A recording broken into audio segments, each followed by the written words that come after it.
Thank you so much, everyone, for joining. The discussion over corporate ecosystem in Modi's 3.0 is now on the set of beginning. First of all, congratulations. Our budget is finally out. The budget 24-25 has actually addressed, several critical areas aiming to balance economic growth and fiscal prudence, social welfare, infrastructure development, environmental sustainability with, of course, industrial progress. Now, stakeholders across sectors are of the view that this year's budget will strive to support immediate economic recovery, but also lays a strong foundation on long-term prosperity. Mr. Yadav, since we have you on board and considering that you are an expert into HR segment, we would like to know what are your thoughts on this year's budget. Something that you would like to elucidate on, certain things that were missing, or certain things that you are very keen on addressing since they've not been addressed in prior budget. What is your take on this year's budget? Yeah, good morning, Sugandh, and good morning to everybody. It's nice to get connected once again with you. See, this budget is in the line of what verdict Janta has given during the last Lok Sabha. So clearly, we can say Andhra Pradesh and Bihar, they have got the benefit of this. Now, if I look at from the HR angle, and from the employment and skill angle, the government has given the focus on the 4 areas. One is of course, the generation of employment, because unemployment was one of the issue in the last Lok Sabha, and inflation was another, farmers was another issue. So the government, this budget have tried to address the issue of employment, the skill, the middle class, and the MSME. They are the 4 major sectors where they have tried. Now let me touch upon the employment and the skill. So employment, one of the scheme, I would say, it is a very good scheme, which is the internship. So they have said that 1 crore youth will be, for the 5 years, they will be under the internship, and the government will spend 5,000 rupees per month on them. And company, but that is only for the top 500 company. Now, top 500 company had to be classified. By and large, top 500 company will be all the listed companies, So these all the listed company, they will participate, and government will give 5,000 rupee per person, those who will go into internship. And the company which has got the CSR fund, out of that, they can spend 6,000 rupee per month. So this is, I think, the game changer, because when you bring the internship, it has a dual benefit. One is that the person is getting working in a very large company, so getting a good skill, development the skill. And second, the pipeline of these 500 company also get benefited, because they get good people who has gone through the internship in the company with the subsidiary of the government, and also utilizing the CSR fund. So this is the game changer, The PF related, there are 3 schemes the government has come. The one scheme is which is the manufacturing company, but the government is not very clear. They have said that they will be absorbing, they will give the incentivize towards the EPFO to the employer and employee both, but how much, what amount, and how they will do up to the 4 years, it is not very clear. But I think this also could be a game changer for the manufacturing company. The third thing they have said that employer will get the benefit of 3,000 rupees as a reimbursement for the EPFO contribution for the first employment anybody gets. This is another third scheme which they have got. I think about 25 lakhs people will be benefited on this scheme. The other scheme which is there, which is anybody who gets the first job. So first month's salary, there will be up to 50,000 rupee government will take care in a 3 installment. So the other EPFO internship related scheme, which is obviously it is going to generate the employment. But I think the rural area where, Manrega, which was last year was just about 60,000 allotment, this year they have increased to 85,000. So that is another game changer, because see, in India, if you look at, agriculture and the farmer constitute about 50% of the GDP. And we are almost very silent on that. that what do we do, because the agriculture and farmer area is the larger, where informal employment is there. The other thing is, so there we are silent, I would say. The MSME, which is almost about 6.8 crore MSMEs in India, and out of that, about 12 crore job is created. In that also we are very silent, because out of the 12 crore job, which I would say, almost 80% job people are on an informal. That means they don't get appointment letter, they don't get PF, they don't get ESI, they don't get other benefits. So I think government should have touched on this. So going forward, I'll contribute more, but I think up to this is what my observations are there. Sugandh. Well, that's a great wrap up of what exactly, the budget spoke yesterday. But we should not forget that there has been a strong emphasis on women empowerment as well, with, women working hostels being set up by our, that's been spoken by our finance minister, Ms. Nirmala. Prem sir, my question to you, I would really like to know what are your thoughts on this. Do you believe that, providing hostel facilities will encourage parents to invest more in their daughters' education, their growth, since it could elevate their concerns about sending their girls away to work or to study, or away from them actually? What are your views on the same? What is your take? What was the motive behind introducing a policy separately for working women? So firstly, thank you so much, Sugandh, for organizing this webinar. Very timely, very important, and particularly in view of the new and innovative programs which have been introduced in the budget. I think it's very timely, very important. Now, let me just give a little context. The participation of women workforce in India is still hovering around 30%.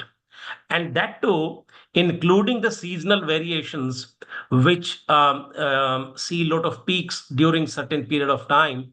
And if you minus that, it will be much lesser, which means there is so much more that we need to improve if we have to get competitive and if we have to come on par with the global economic powers. That's number one. Number two, the girls staying in a different towns and without any proper accommodation, without any proper arrangements for parents, it's a very important question.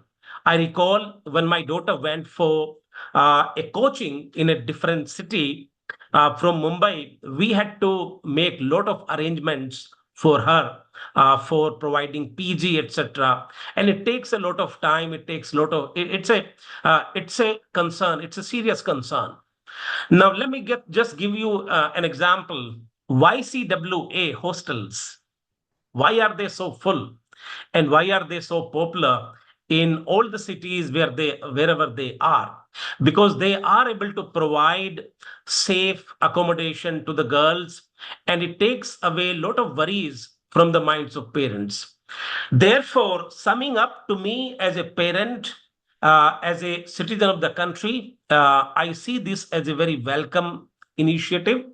It will take away a lot of worries from the minds of the parents, and it will ease up a lot of difficulties for women, for the girls, particularly when we are trying to make sure that we need to enhance the women participation in the workforce. So I see this as a very welcome initiative. Fair enough. Finally somebody from the industry is actually speaking on making certain provisions for working women, and understanding the plight of parents as well, as to why they do not want to invest or they do not want to send them out, since let's not get into discussion of what the society is going towards.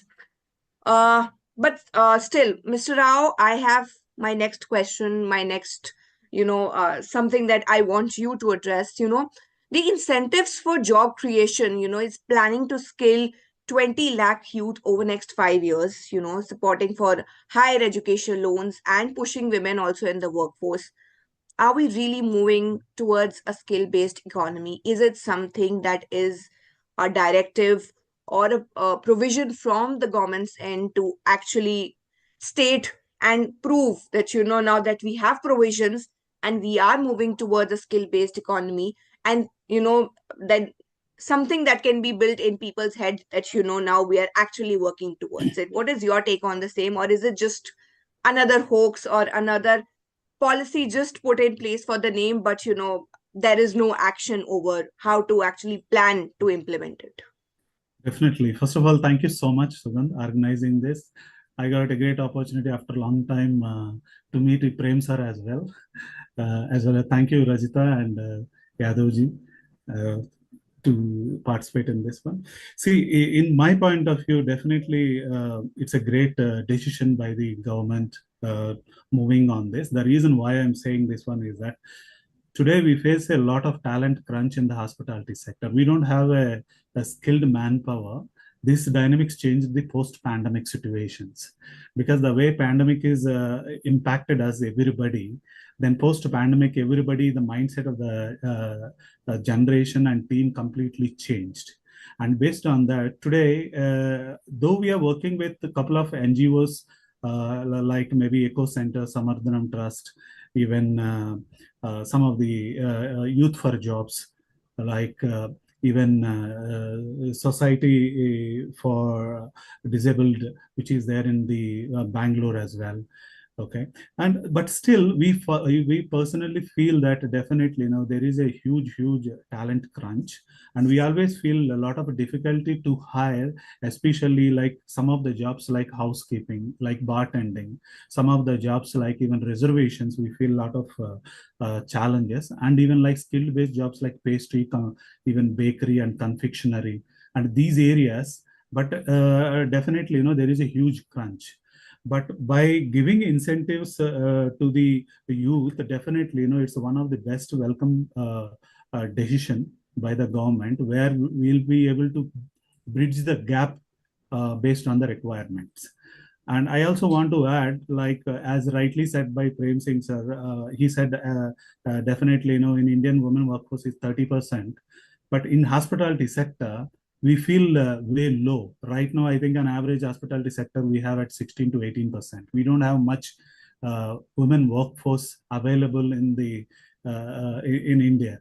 And though we have a lot of targets to work on, like we normally keep a 25% target, 30% target, we have a huge gap. So especially giving an incentives the youth, it will help us to bridge not only the gender diversity, even not only to fill the gap, especially on talent sources. So since you've mentioned that there is not a good number woman workforce, number in hospitality segment, any reason that you can elucidate as to why is it so, when we are seeing women coming in tech also and coming in different other fields, why not in hospitality? See, by comparing with the IT, ITS manufacturing, I think Prem sir and Rajita ma'am will agree, because I always think that the IT, ITS and manufacturing roughly around 40-45% they have it. And when it comes to hospitality sector, though we have close to 100 colleges under government of tourism, like 100 colleges, roughly let's say around 30,000 seats are available. Intake itself is an average is close to 16 to 18% students only opting for the hotel management colleges. So there is a big awareness is required here, especially that's the reason I think the government also is promoting skilled based courses. That's the reason even the government also is given a lot of incentives for especially to promote the tourism sector as well, if I've seen in the latest budget. Because of that reason only, we are not able to have more than even 20%. On average, I think 16 to 80% across in India. But yes, if you look at even senior level, for example, I'm talking about general managers and above. On average in India, we have only 5 to 6% GMs are holding in across in India and hospitality sector. I'm talking about senior leadership team, GMs and above level. And below level, let's say ex-com and director level, on average is 20-22%. And below assistant manager is 16 to 18%. In sum up, An average hospitality sector is suffering a lot on 16 to 18%, but long way to go. But yes, each and every hotelier working very hard to get their fair share of talent to improve the women workforce at hotels. Well, if you're working towards it, let's see by next budget discussion, we would have a number increased, spoken by you, that earlier when it was 16 to 18%, this year it is something different. We hope to, hear an increased number of women participation or women workforce in the hospitality segment. So, Rajita, welcome. It's a pleasure for us to be speaking with you after so long. But nonetheless, Rajita, Mr. Yadav had clearly spoken on, the aspect of internships, the provision of internships being introduced in this year's, budget. While promoting internships is actually new, something new that we've seen in budget this year, the youth has experienced, along with the provision of 5,000 internship allowance and 6,000 one-time assistance. Do you think that the landscape of internships will take a new turn now, as until now not many sectors have actually considered providing essential and skill-based internship programs? Do you think this will reap better professionals in numerous fields? Thanks, Sugandh, and I'm extremely honored to be a part of this panel today. I think let's back up a bit and kind of simplify what the government is trying to do, right? My view is that this time it's not just been an inside view of what India's done and what India needs to do.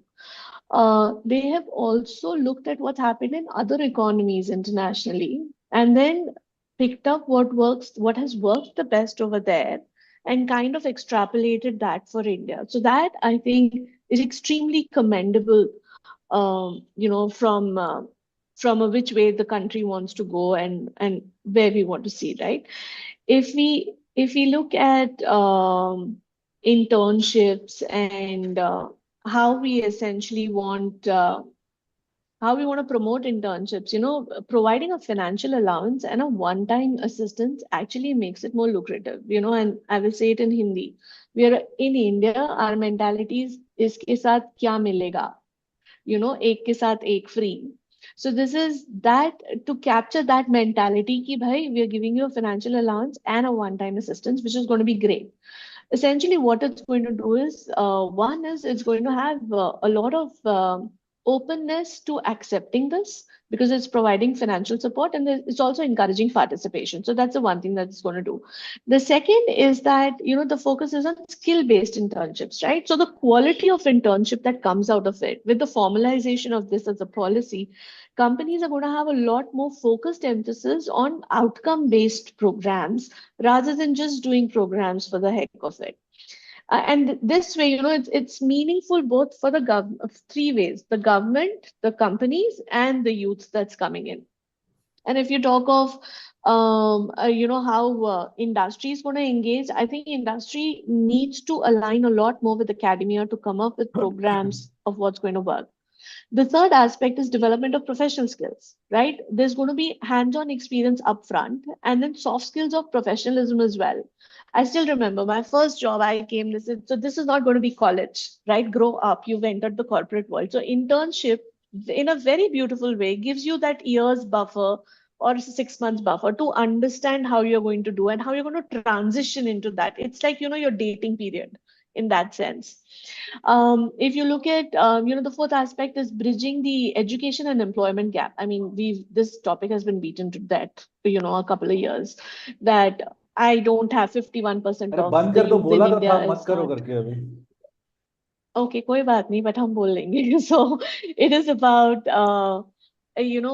bringing 51% of them are unemployable immediately. So how do you improve that quality, and how do you give a pathway for employment as well?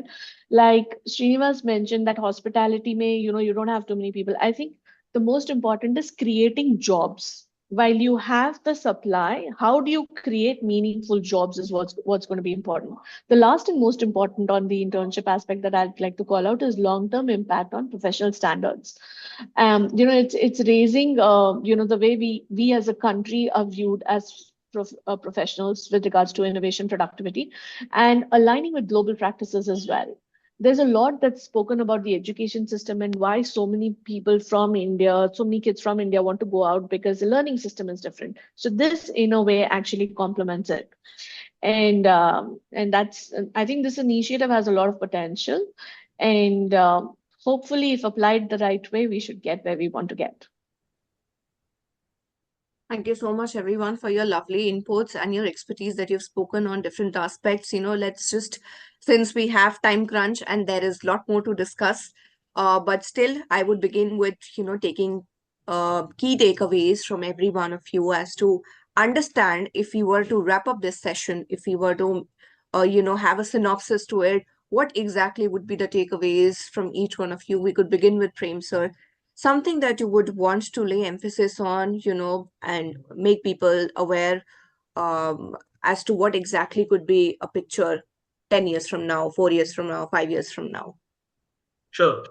So fundamentally, Sugandh, the way I look at it, the budget is trying to address the fundamentals of the economy.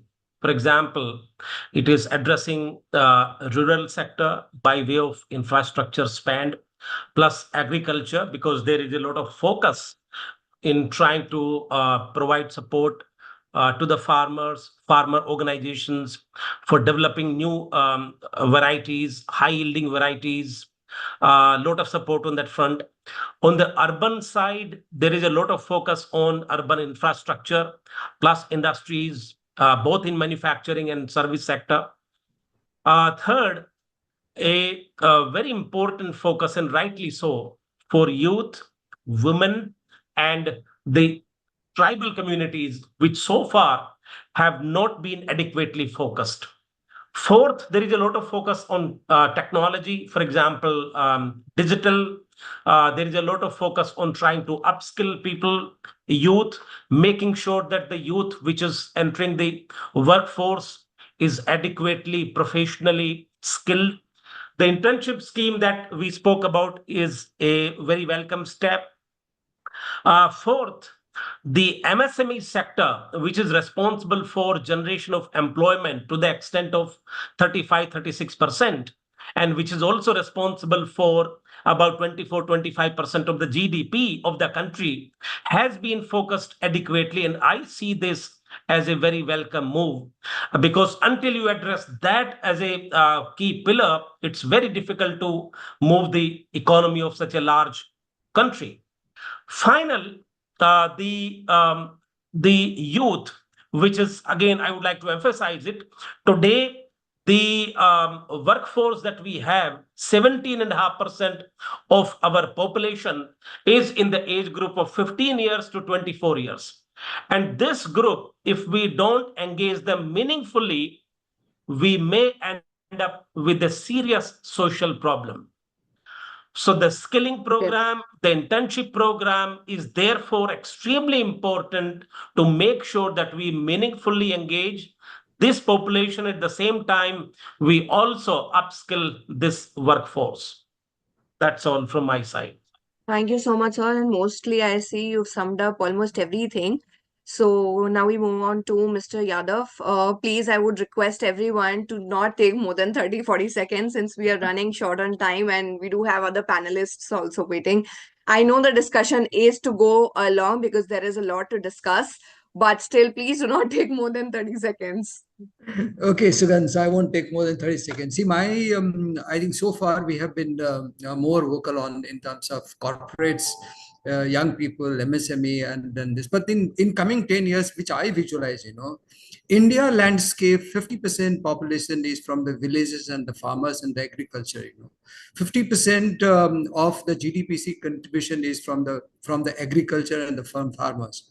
But this is the area which is, I would say, less addressed. Farmers are not taxed. 50% population is not taxed. And as a result, today, only 2.6% population is paying the tax, which is just about 1.6 crore people are paying the tax in India, which is not right. In our assembly, 1/3 of the people, politicians, they classified as a farmers and they're out of the tax.